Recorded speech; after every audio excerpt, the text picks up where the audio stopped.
Movie Wars.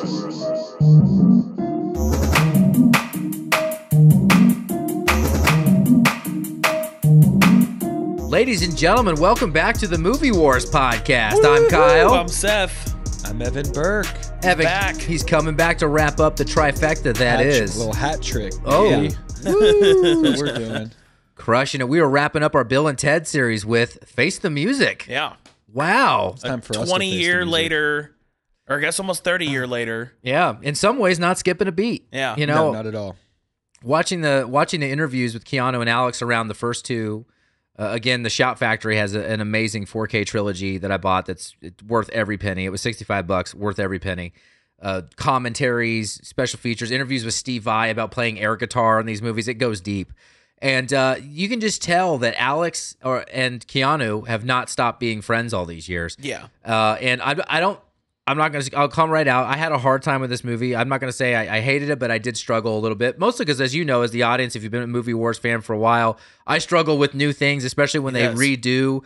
Luckily, we have Keanu and Alex here. That helped. But if they completely redid this without them, I would have been freaking out. That would have been horrible. He also struggles with movies about redhead men who look like boys who have dogs and travel across the world. Name 1010. I had to make sure they knew we were talking about 1010, not something weird.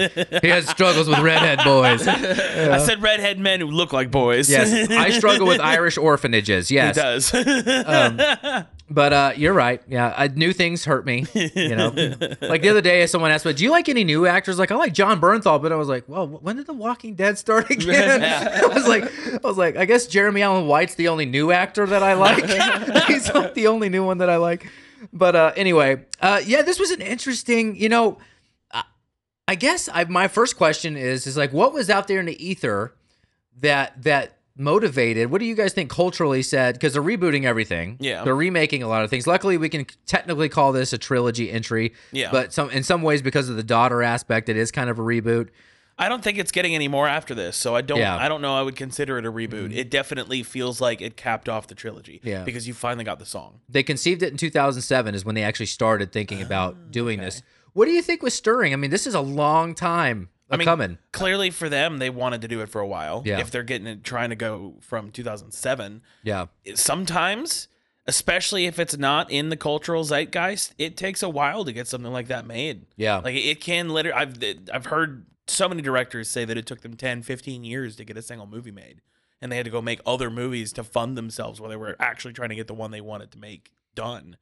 So I don't know. I don't recall anything in 2018, 2019, when they would have been doing pre-production on this that would have spoken to me like Bill and Ted wise. Right. I think it's one of those things very similar to Bad Boys. Yeah. First Bad Boys came out in the late 90s, mid 90s, I guess, 95 maybe. Yeah. Second Bad Boys 2004. Then they brought it back, I want to say 2019. Yeah. Again. I think it's one of those things where, you know, I used to work for TMZ, and oftentimes reporters just need to ask a question. Yeah. And if there is a beloved movie or series or something, it's an easy question to ask. So I'm sure a lot of times Keanu Reeves was getting questions like, hey, a lot of fans love Bill and Ted. Any chance you bring that back? Because, like, especially when you're interviewing these guys, you're always kind of looking for what movies of theirs could be made. I mean, it just got announced last week that Ice Cube is doing The Last Friday. Yeah. Right? Yeah. So once you create something that people love, there will always be rumblings if it feels like the story's unfinished where, hey, if you're not working on anything, make another one of these. Yeah. Yeah. Just why wouldn't you? Yeah. And I think that's kind of what had been always circulating around Bill and Ted. Yeah. And I think Keanu had gotten to this point where, again, you just get you're like, how cool would it be to see him go back and do this character after doing John Wick and after doing The Matrix? Yeah. And we want to see it. America almost loves a train wreck Yeah. to where sometimes you say you want these things because really you want it to be like, again, we're about to get Happy Gilmore 2. Yeah. Yeah. Like, why? It's because it's just a beloved thing. Yeah. And people are always like, we're bored. Yeah. Why Yeah. not? That's fair. Nostalgia. And so I think that's what rumblings had always been there. Perfect time just came along where I think Alex and Keanu were like, yeah, I got a break and it's not going to hurt my career to do this movie. Yeah. You know, if Keanu is doing the third one before The Matrix, in the middle Yeah. of The Matrix 6, even right after The Matrix, it's like, well, you just ruined all of your momentum. Yeah. Mhm. Any of your momentum to become John Wick, you're like, that's not happening. Yeah.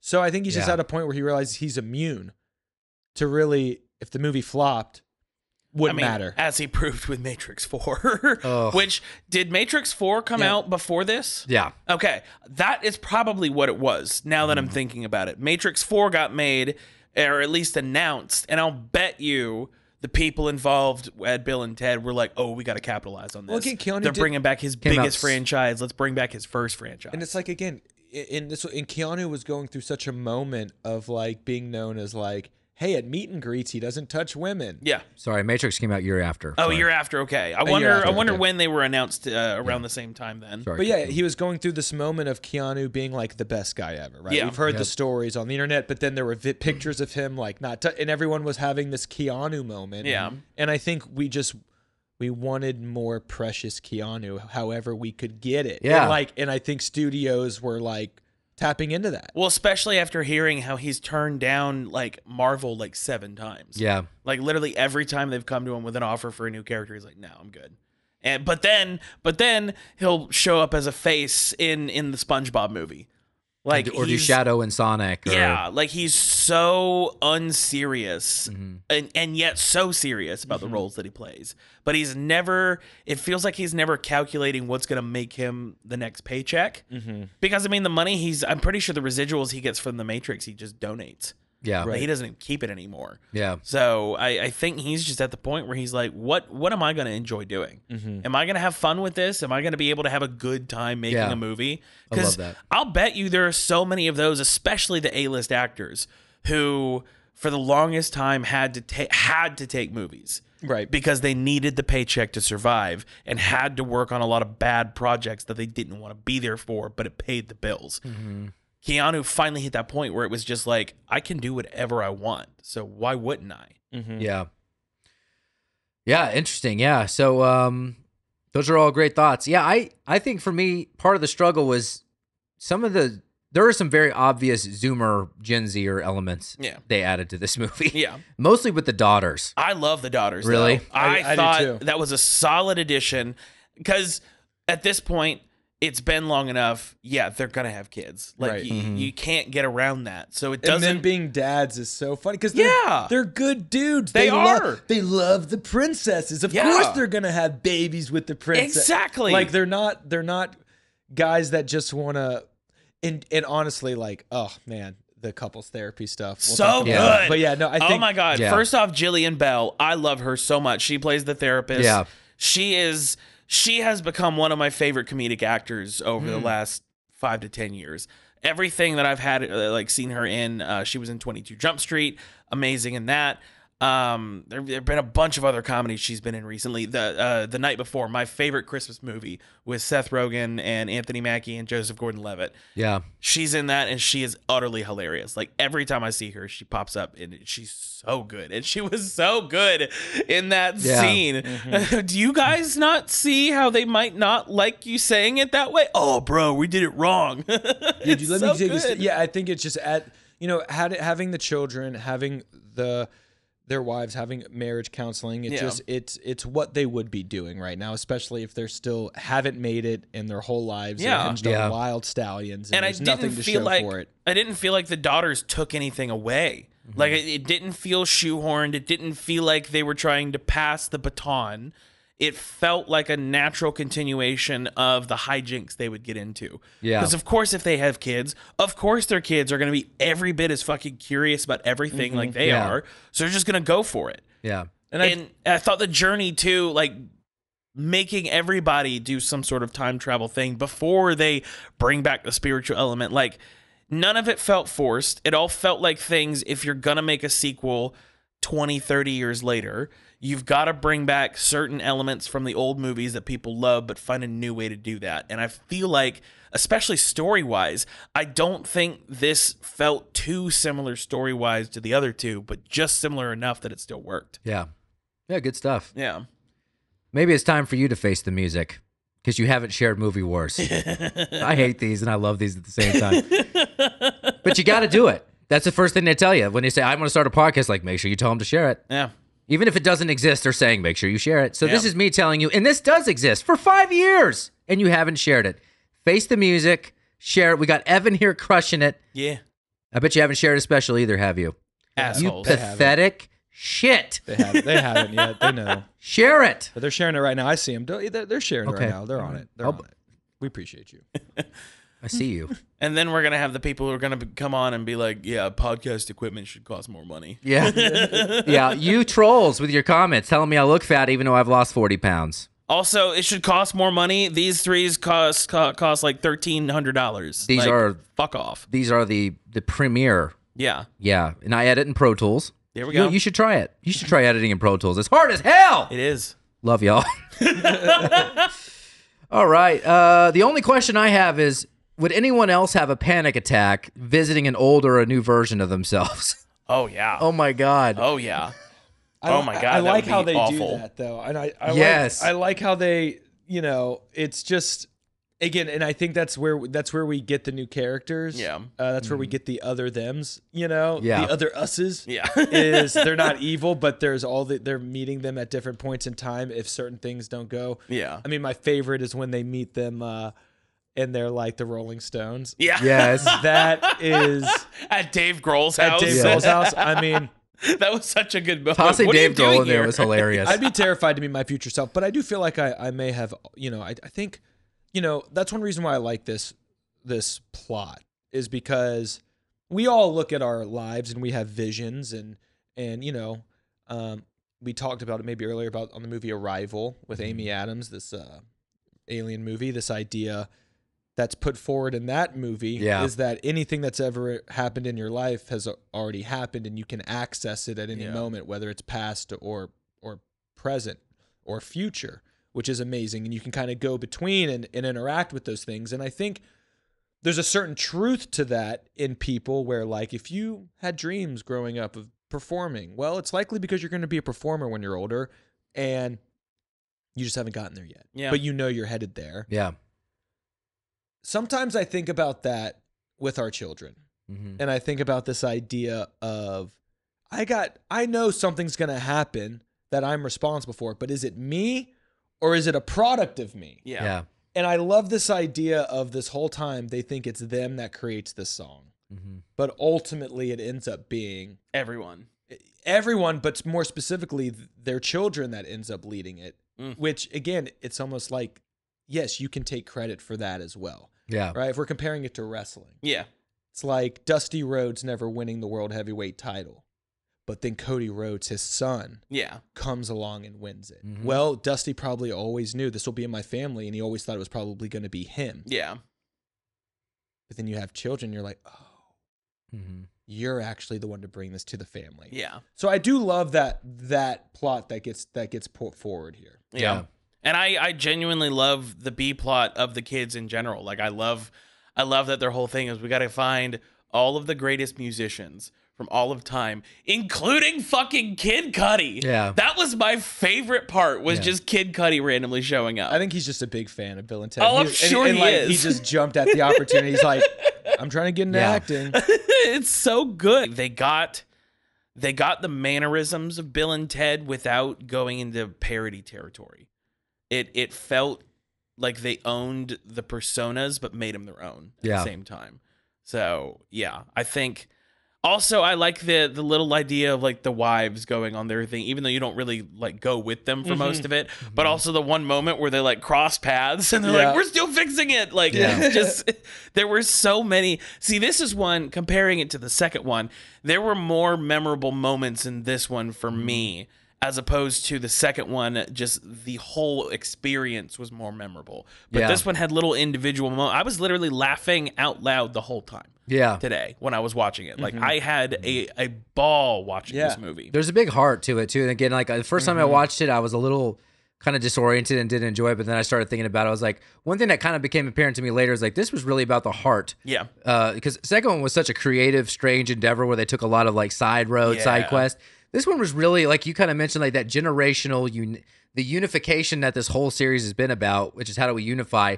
They did it in a big way here. And and at first, like I got kind of lost in the Zoomer thing. I was like, oh, I don't like that. But then I was like, yeah, it's kind of cool. They all got together. And none of it really felt cheesy either. Like they kept the tone very much the same as the other two movies. It basically, for me, felt like they just were here with better cameras. Because, again, even when they're going through the time machine and are going through the quantum realm area, whatever it was called, it felt the same. I'm sure if I just sat them side by side, they would look better, obviously. Right. But it felt the same. Yeah. Like I never once was just like, oh, they're purposefully making this look cheap or whatever. Like it all flowed together so well. Totally agree. Yeah. Randos. The ending of Bogus Journey caused a lot of issues for this because if you remember during the credits, it's all headlines of them doing a bunch of stuff. Yes. And a lot of that would completely mess with this storyline because a lot of that was about their successes and how they're doing all these things. But really, the premise of this movie is that they didn't ever do the thing. Yeah. And so those headlines were wrong in terms of this movie. Well, hold on, because I thought they had success at first, and then in those headlines, I thought Death, like it showed the whole thing of Death going off and doing his own thing. Yeah. It did show that. At the end of the other movie. Yeah. There was just some of the headlines, though, that messed with them trying to write, conflicted with the story. Some of them were accurate, and they were able to incorporate. Yeah. But also, the babies were boys. Oh, you're right. At the end of Bogus Journey. You are right. So that was another thing, and no one really knows how that happened. Like, I listened to some other podcasts that time, like, I don't know if they just forgot but because it was 30 years. Yeah, so. but they were boys. Yeah, that's funny. So that's a really interesting fact. But I love that ending credit scene in Bogus Journey, though. Yeah. I love how that looks. So good. Yeah. Originally, so the way that the original premise that they wanted to make with this movie is they wanted to have Bill and Ted be similar to Rufus and kind of find the old version of them and mentor them from this old distance. So they were going to become the Rufus and find the two young ones. So instead of having this daughter element, it was going to be that instead. That was the original premise. I don't like that as much. I don't either. Yeah, I don't. I know technically in the second one, Death was kind of replacing Rufus in some way, but it didn't feel like it. It felt like a whole other situation, a whole other character dynamic. So a lot of times with these reboots, I mean, we kind of got this with Star Wars. They look too hard for, okay, what was the formula for the other one that worked? And that, to me, sounds like what that would have been, was let's formulaically make another Bill and Ted movie versus how do we finish the story up? Yeah, it's a good point. Yeah, I mean, all three just feel like they're kind of starting from scratch. Yeah. So, I still building off each other, but can easily stand alone. Yeah, and that's why I like how them are like, they're reestablishing the plot at the beginning. They're like, yeah, we know how it ended. This is how we're starting this one. Yeah. New rules, new context. Yeah. Perfectly self-aware. Yeah. Yeah. George Carlin, because they started kicking this around in 2007, he was really interested in reprising the role. He died in 2008. So, in fact, Keanu talk about in the special features that they ran into him at a restaurant before he died. Like he died a week later. Oh, and they kicked around this idea of him being back in it, and he was totally stoked. Yeah. I was missing him. But I here. love how he was in it. I do too. For that split second, it was a nice so good. tribute, and it's like, again, that's the thing about these movies is the heart. Yeah. And that's what often gets missed in these trilogies and movies where they just keep going and adding a story when they don't really need to. Yeah. This one maintained, dude, we're doing this because we love each other. Yeah. These characters love it. Like, in that's what, and to honor him like that was awesome. Yeah. Yeah. Speaking of Carlin, they're doing another theatrical run of Dogma. Oh. So I think they're trying to do another Dogma film too. Yeah. So I'm down. That's my favorite. That's my favorite That's Kevin so Smith good. movie. Yeah, I think they're trying to do a second one. Yeah, Carlin as the Pope. I actually as need a- to go back as a and cardinal. rewatch that movie because that cast is just Chris Again, Rock. I've never seen it. Oh, bro, Yeah. it's the funniest Jay and Silent Bob movie. Nice. I haven't seen any Jay and Silent Bob. for real. Yeah. Oh, they're great. Oh, you Even think? the second one was good. Yeah. Even the second Jay and Silent Bob was Yeah, good. Clerks. I've heard good things about them. But Chasing Amy, Clerks. the only Mallrats. Kevin, Mallrats. the only Kevin Smith movie I think I have seen is Zack and Miri Make a Porno. Okay. Yeah. I don't know if I've seen. You need to see. I feel like there was mean, one Jay I and didn't Silent realize Bob was a Strike Kevin Back Smith Yes. one. is one of the best movies. Oh, I've ever. heard good things. Yeah. I feel like there was one other movie So that out of I've seen control. that I Yeah. didn't realize was Kevin Smith, and at the end of it, it was like, that, okay. Geely or G. Oh, I don't know. Jiggly or whatever. Jiggly, yeah. No, not that one. Yeah, dude, Clerks. You got to start at Clerks. Yeah. Yeah. It's on the list. Mhm. Yeah, we'll have to do. Y'all have to do a View Askew. Yeah, there you View go. Askew Oh yeah, that's the series. name of his production company. Mm. Yeah. I don't know if you saw this, but during the concert scene at the end, the final concert, there's a Circle K billboard. Oh, that's great. Yeah, as a callback. I grew up, well, not grew up, but when I was at college, we had a Circle K Yeah. across the street at Belmont.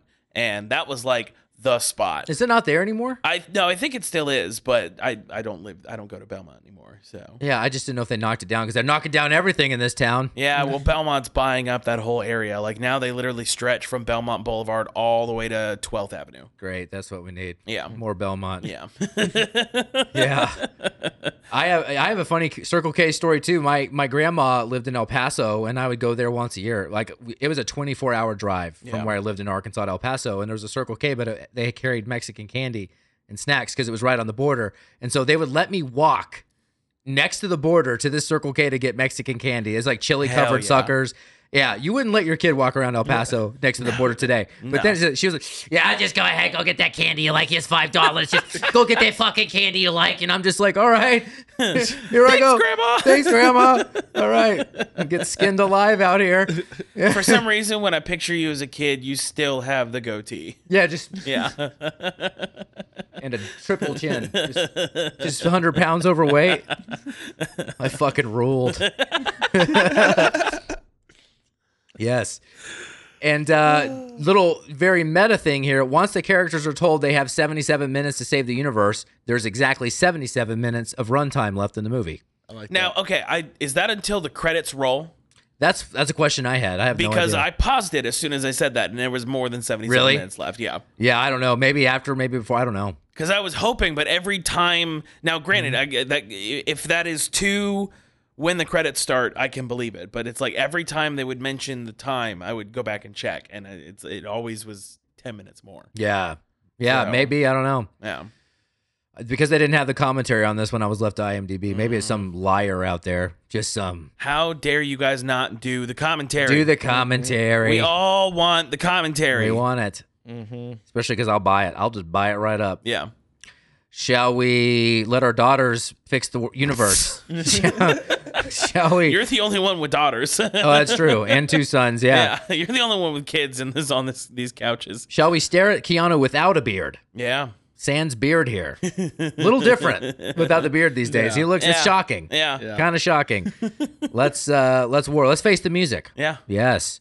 As a reminder, the affirmative, yes, I love it, I dig it, be excellent to each other, and flunking most heinously is negative if you didn't dig it. So, top bill cast, we got Keanu Reeves, Alex Winter, and Kristen Schaal as Kelly. I loved the addition of Kristen Schall's character. Mm-hmm. She is one of my favorite, especially voice actresses, but whenever she pops up something live action, I absolutely love her. She can do no wrong, in my opinion.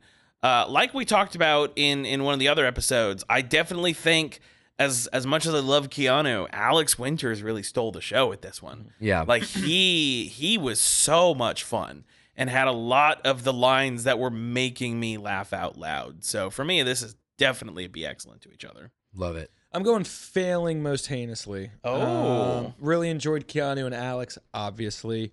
You're right, Alex was, I think, stealing the show, bringing a lot more of the comedic elements to this one.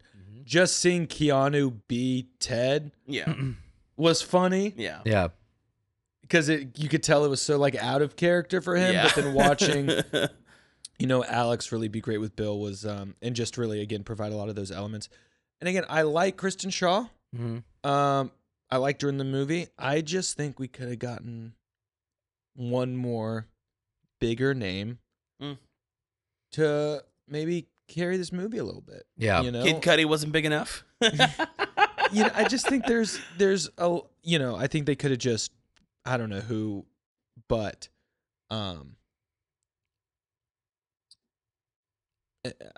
yeah, Rufus's wife in this movie, the supreme The leader. supreme leader, yeah.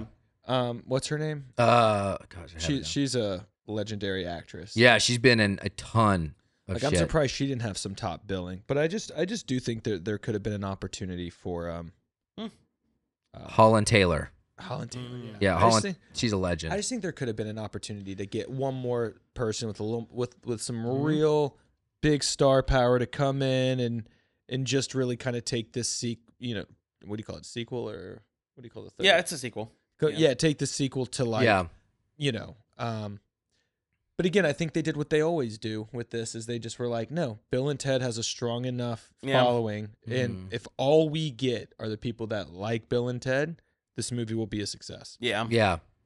You actually took the words right out of my mouth. That's actually what I had in my notes, is that I felt like it missed a third anchor. We had that with Rufus in the first one, then we had it with Death here. I do like Kristen Shaw here, but I do feel like it was missing something to kind of like, even though this is a duo, there's always been some weird like triune aspect of this where there's been a third person, and there's a lot. Also, there's a bigger cast of people here. Like we're dealing with a lot more people in this one. And they're like they're at the rate people are showing up, like all of a sudden Queen Elizabeth, like everyone's just showing up. At one point I'm like, wow, this is a bigger scale thing. But it definitely needed something. And I do think Alex Winter did steal the show, though. I do think Bill, it's interesting seeing him really take a step forward. I don't know if that's because Ted was written to be a little more defeatist in this one. If you notice, his tone's a little different. He's a little more defeatist. He's a little more negative. Well, he's the one who's really keying into reality in those situations, because he's the one who was like, he said I could get 6,500 for the Les Paul. Like he's the one actually contemplating selling their shit. And so I definitely think like Alex takes on a much more positive role in this series, in this particular one, than he did in the other two. I will say though, the funniest thing that they did together, like Bill and Ted, was that first scene doing that Gregorian chant. Oh my god, so good. That was my favorite scene. What's weird is it actually kind of worked. It did. Like it wasn't terrible. Everything was in key. Everything played together. Like it was so fucking funny. And I really think Keanu and Alex were like in it. Like they were really doing that scene. This is so good. That first song. I mean, even Mary Alice was like, "This is a good song." Yeah, it's good. Maybe not for the wedding, but it's a good song. So did you go? Which way did you go? I did. It's a squeak. It's a flunking most heinously for me as well. So 0 to 1. It's like we feel bad. It's like, I love these characters. It's hard to say no. Samara, supporting cast 0 to 1 so far. Samara Weaving as Thea, Jack Haven as Bill, William Sadler as Death. Boom, back. Anthony Carrigan as Daniel Caleb McCoy. Do you guys watch Barry? Yes, but I know of it. North Hollywood Henry. Yes, he's in NoHo Hank, dude. He is amazing as NoHo Hank, aka North Hollywood Henry. Incredible. If you haven't watched Barry with Anthony Carrigan, so good, and he's so good as this character. Yes. Oh my god, yes. Aaron Hayes as Elizabeth, Joanna Mays as Joanna, Hal Landon Jr. back as Chief Logan. We got him back. And Deacon was played by Beck Bennett, Kid Cudi. I'm looking for it. Missy was back. Amy Stuck, they got her back. You love Jillian Bell, Dave Grohl, and then I want to mention Holland Taylor because she's just a legend. Yeah, I think I think of the three movies, this is the most stacked supporting cast they've had. I think the supporting cast from Excellent Adventure was the strongest as far as performances go, but as far as just talent, like this was so much fun to watch. Every time someone new popped up, I was so into it. I think Jillian Bell is incredible. I laughed my ass off when it was like, oh yeah, it's Kid Cudi. I was like, what the fuck? Why? The guy who played Darren's the robot's name, right? Yeah. The moment when he shoots the dad and he's like, oh, oh, like just freaking out is so. I love a robot with an existential crisis. Yeah. Like, that's just a soft spot for me. So Yeah. this was definitely a be excellent to each other. Everyone was so fucking good. Love that. Same sentiment. Be excellent to each other. Really strong supporting cast. Loved all the choices. Yeah. Everybody really showed up. I do think those in Most Excellent Adventure had to earn it. Yeah. Right? Yeah. But the way that they all played together in this third one was just really nice. Yeah. And to get some legends in there, to get people that are, to get to get people who just, you can tell Bill and Ted has meant something to them in their lives. And it kind of felt like they cast the movie based off of who wants to be a part of this. Yeah. Yeah. And that felt really good. Yeah. Love that. Yeah, I think this movie had to answer a question for us, and that is, what is adult Bill and Ted like? Yeah. And that was the big question going into this. And I think the supporting cast really, really answers that question. Like, I love the therapy scenes. Yeah. I love, it's like imagine in 1989 thinking, what, we're going to see them in couples therapy at some point. Like, and it went, those were some of the best comedic scenes of the whole trilogy. We're a couple of couples. They couldn't even say I love you.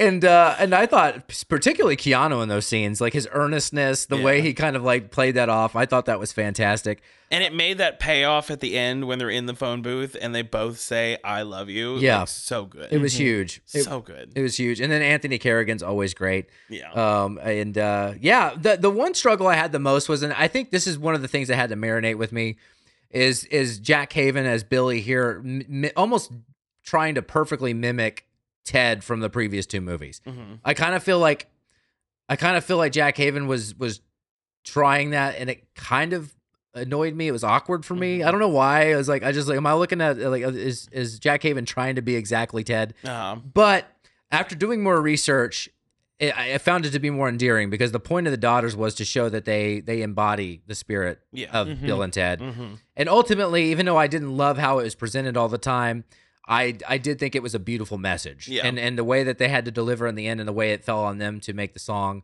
I thought it was beautiful.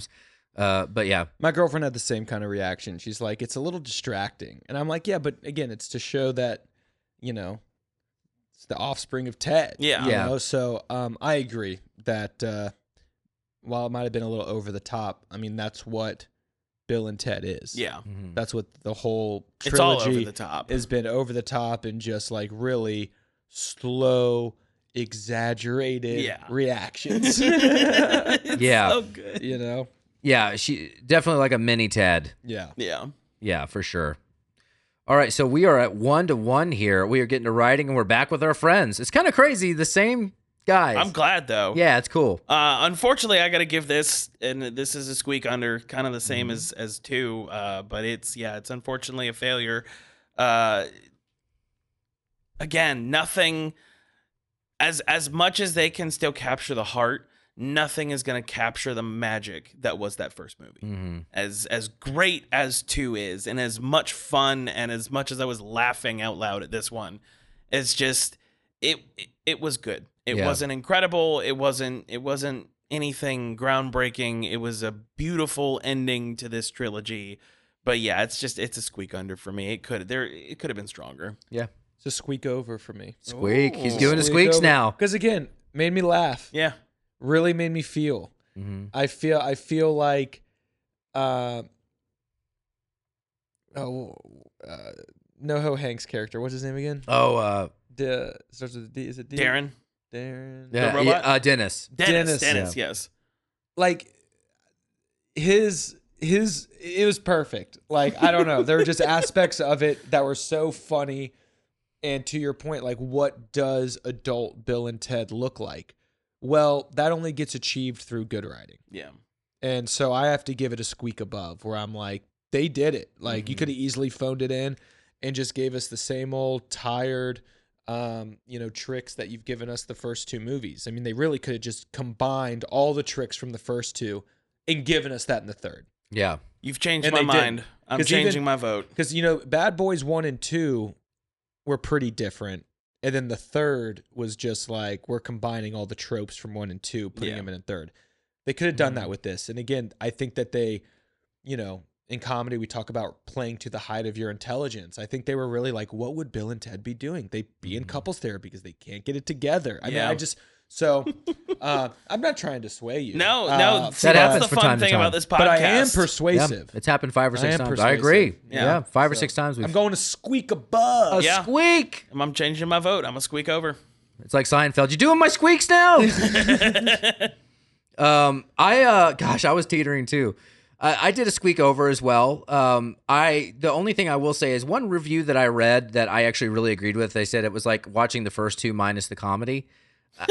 I don't think that's true 100%, but it definitely didn't have to the same extent. Correct. Yeah. I think because they did strike a more serious tone because of what the point of the movie is. I do, and I like how they did that, but I was missing some of the stuff from the first 2, some of the comedic interplay. There definitely wasn't as much of it, and also they're just older. Yeah. And so I think maybe the way that, of course, you say that, and like Keanu's fixing to film John Wick 5. It's like, is he older? I mean, he's in his 60s and he's still doing gun choreography. Yeah. You Granted, know, John Wick 5 is gonna be an animated prequel.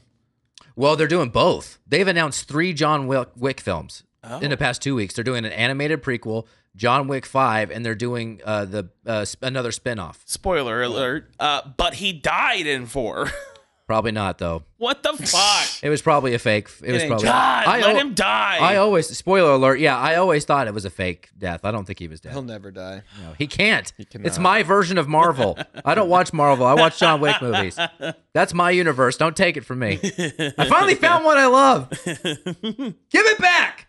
But aside from that, I think in terms of answering the question, adult Bill and Ted, I think it's great here. Yeah. And one thing that you said this earlier, I agree with you. That's great that we had the same writers because this really was a love letter. Yeah. If you've been invested in these characters, it may not settle well if you're just now coming to the franchise and have no strings to this, but it really was a love letter. God.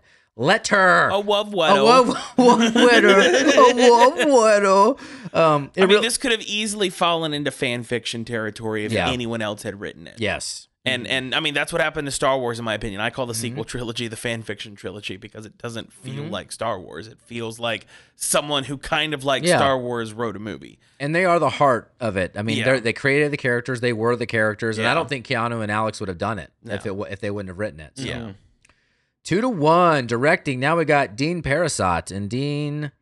So they've had a different director for each movie. Each movie. Okay. Yep, but they've had the same writers and the same. The guy that directed the first one was the producer for the next 2. Okay. Yeah, so he's been involved as well. Well, that's good.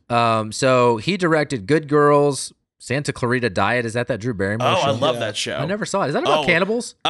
Zombies. Oh, I like cannibals better. I'm just kidding. I'm mad because it got canceled after 3 seasons, and so it's not ever going to have an actual ending. But the 3 seasons that are there are amazing.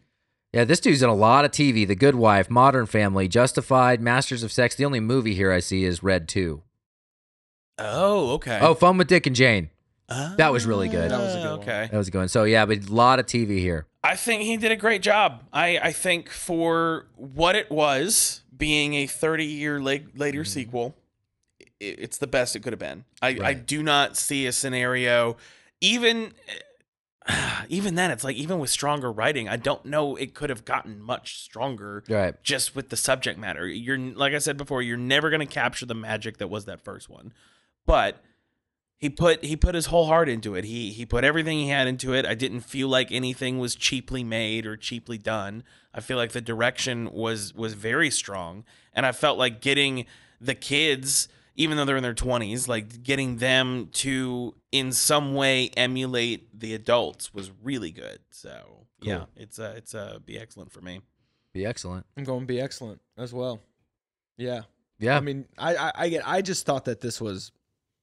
I really like this movie. It's so a fun. lot of the things we're hearing, it's the first 2 without the comedy. I don't relate. Yeah. I think if anything, so much of the circumstance and just the natural circumstances of everything created comedy inherently. Yeah. Without it needing to be without a punchline needing to be there. Like sometimes it's a look, sometimes it's just I'm going to be excellent to each other. I mean, I'm probably going to be hitting that mark with all of this. Yeah. You know, I was really worried about this when this came out Yeah. because I was like, what are they gonna do?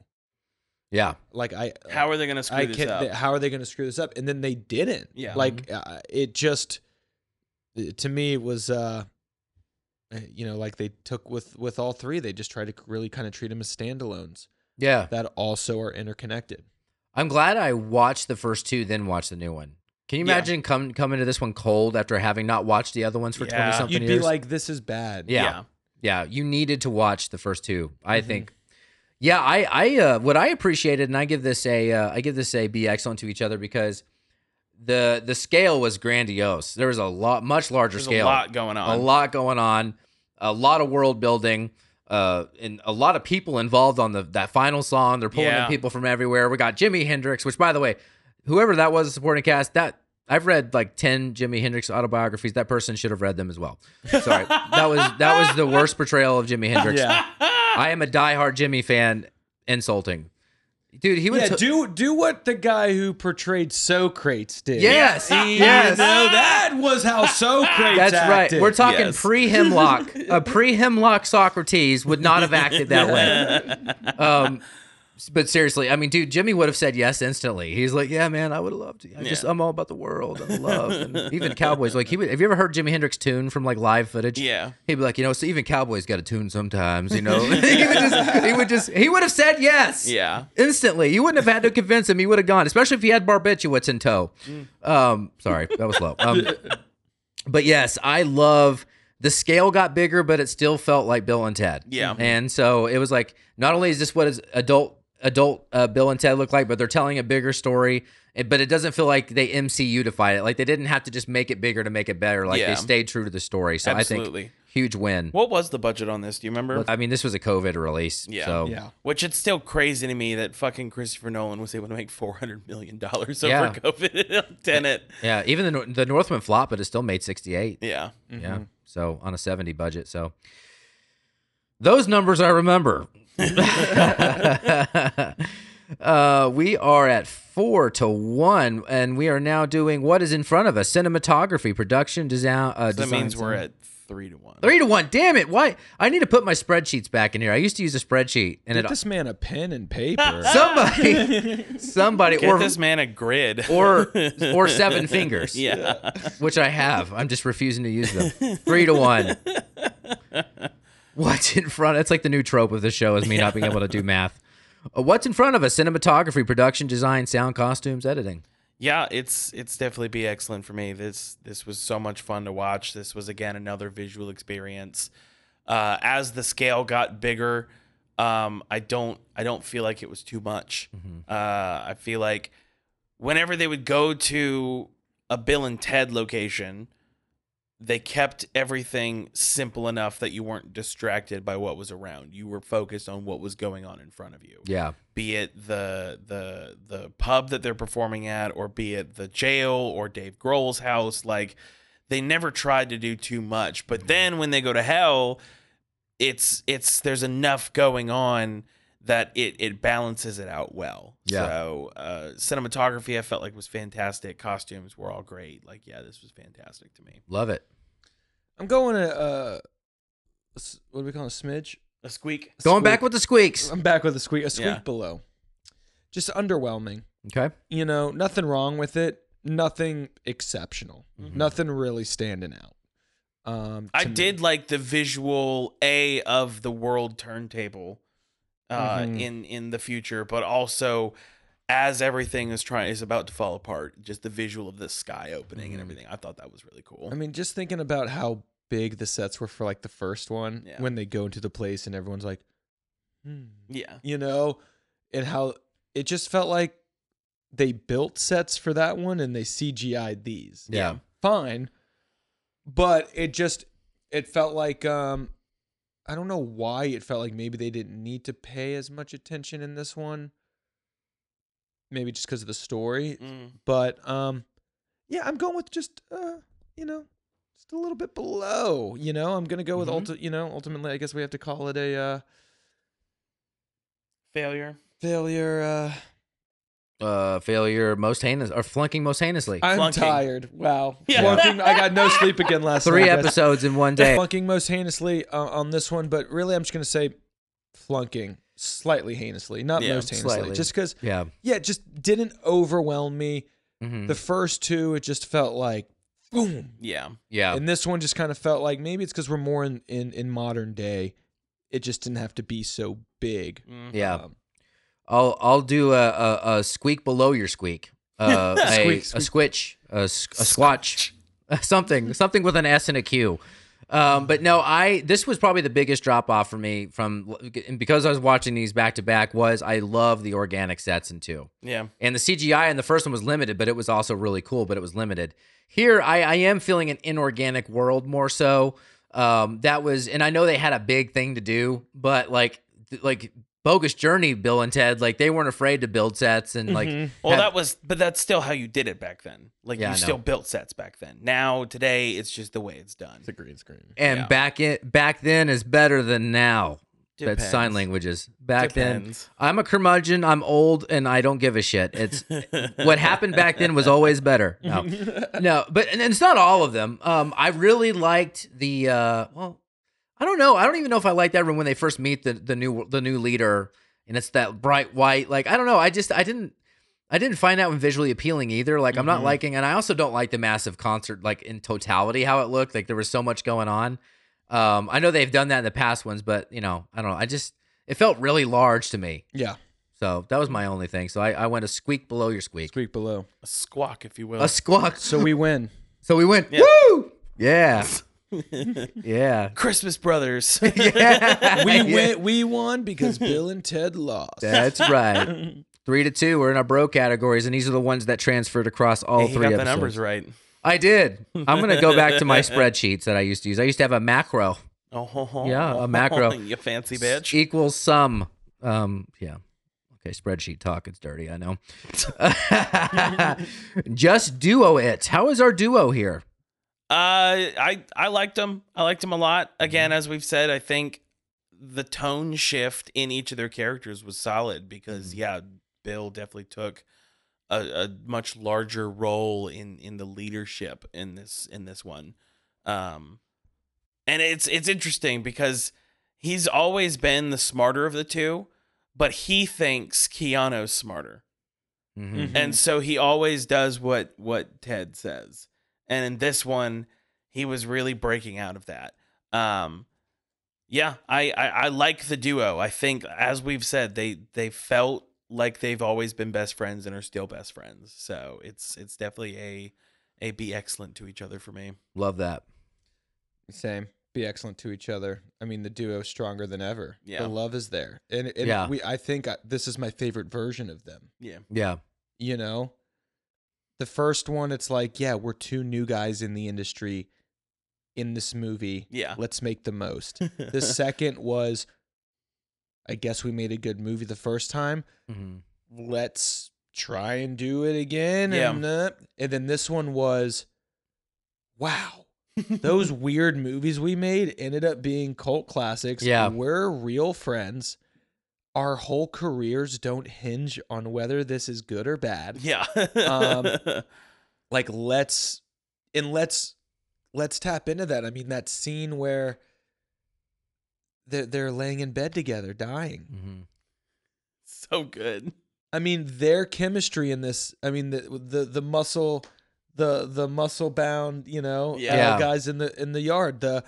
So fucking when they funny. do the Rolling Stones thing. The I mean, British bit. their chemistry in this. Mhm. I mean, was, to me, they peaked Yeah. on this one.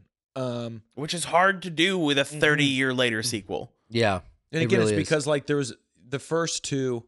How much of a real love and friendship were there between Alex and Keanu? Actually, now There's a big there's one. actually this years and years and years of love and support and Yeah. and talking about this and reminiscing on it, and all of that came through. Yeah. I love that. Yeah, I think what's pretty incredible is you would never say, of Keanu Reeves and Alex Winter, like those guys have massive range, especially Alex Winter, who really doesn't act anymore. He just Right. directs. But even before Bill and Ted, he hadn't done much. But You know, for some reason, whatever it is, like you plug these two into this world, like they have generated, and I'm going to go ahead and include the whole trilogy in my response, like with this involved too, but it's amazing the amount of like emotional response they've elicited from me, knowing that they're not two of the most ranged actors out there. Keanu's done a lot of my favorite shit and is top 5 for me all time, but he's also not like freaking Daniel Day-Lewis. Yeah. But for some reason, these two have pulled on my heartstrings a ton. Yeah. And even though I didn't like this as much as the first two, there were moments where I was like, damn, like they're really getting to me right now. And they don't even have a ton of range, but this world works for them and they make it work. And I think they knock it out of the park here. Absolutely. I agree with you. I think this might be my favorite version of them. It is 4-2, and we are in our last category, Back to the Future, a much different version of time travel from the first two here. Yeah, and I think this is my favorite version of their time travel setup, like the way that they did it.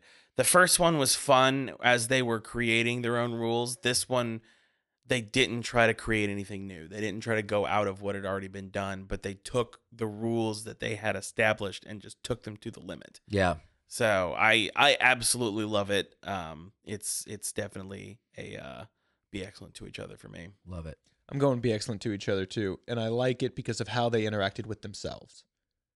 You know, the going back in history just to bring people fun, but this one actually they talked about the laws of time travel a little bit more, and of course, you know, they're not being scientists about it, but again, just this idea of, you know, interacting with yourself, and then also if you mess with the past too much, well, then you will break down the natural order of things. So, you know, for that purpose of it, and again, going back to what we talked about with this Arrival type of time travel.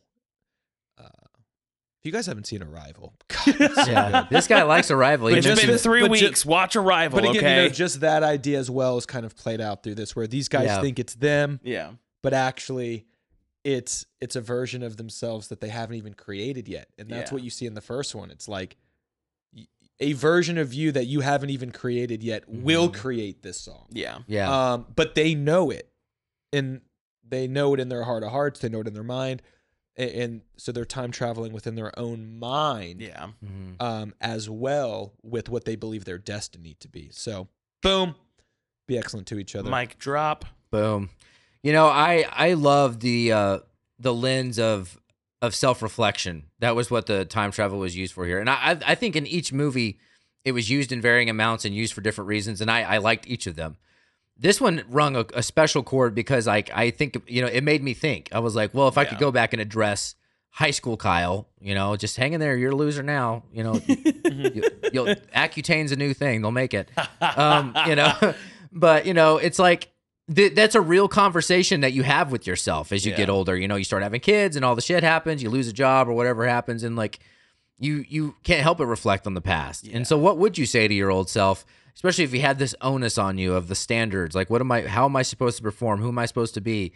But then I thought that the fact that the solution was generational and it was global, I thought that was a real beautiful message. And the fact that it was all tied together with this the way they use time travel here. So I give it a huge be excellent to each other. Yeah. Yeah, I loved how they use it here. I also, real quick, got to shout out Cold War Kids for that closing song. Yeah. Because it's funny, the guy who introduced me to this also introduced me to Cold War Kids, and they're one of my favorite bands. So it was just a weird, like, turn of fate that they did the ending for this final one. Is that John David? Yeah. John David. He's what a he's saint. A fucking badass. We're going to have him on one of these days. He's got some interesting taste in film that I would love to showcase to some people. We should have a podcast with all the ancillary family members that have been mentioned on this show. Margot. We'll start with your dad. Yeah, my dad. We'll resurrect his drunk ass. Yeah, don't let any dip fall out of your mouth, dead guy. Margot's in Amsterdam, so it'll be a little Margot's in difficult. Amsterdam? Yeah. Margot! Damn it. And Mary Alice. Mary Alice. Shout out Mary Alice. We got to get my boy Alex Abramowitz in here. He's the guy that introduced me to Bill and Ted. Hell So, yeah. Yeah, well, they'll enjoy smelling my dad's rotting corpse, so... And this got is so dark so fast. See, I like it. Maybe that's why people don't like my material. It's all cannibals and dead dad talk, you know?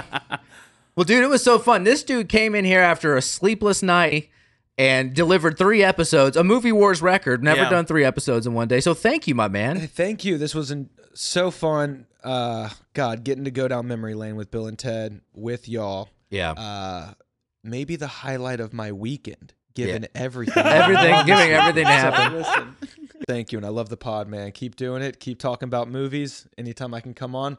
We got some things. Bring me on for the View Askew, the Kevin Yes. Smiths. I'm here for it. Got to do a wrestling crossover. Yeah. So we got plans. We got plans. I'll be back. Yes, he will. And if you haven't followed me or shared my shit by then, How dare well, you? you can still watch those episodes when But they you come might out. have to face the We're music. gonna say some shit. Yeah, we Yeah. will say some I stuff. might come to your comments and say that you look fat. Yeah. Yeah. Stupid Redditors. But then we're also going to be very appreciative for you being here. Yeah, thank you for your IP address registered on our downloads. But anyway, thank you so much again for coming. Love y'all. Be excellent to each other. I'm Kyle. I'm Seth. I'm Evan Burke.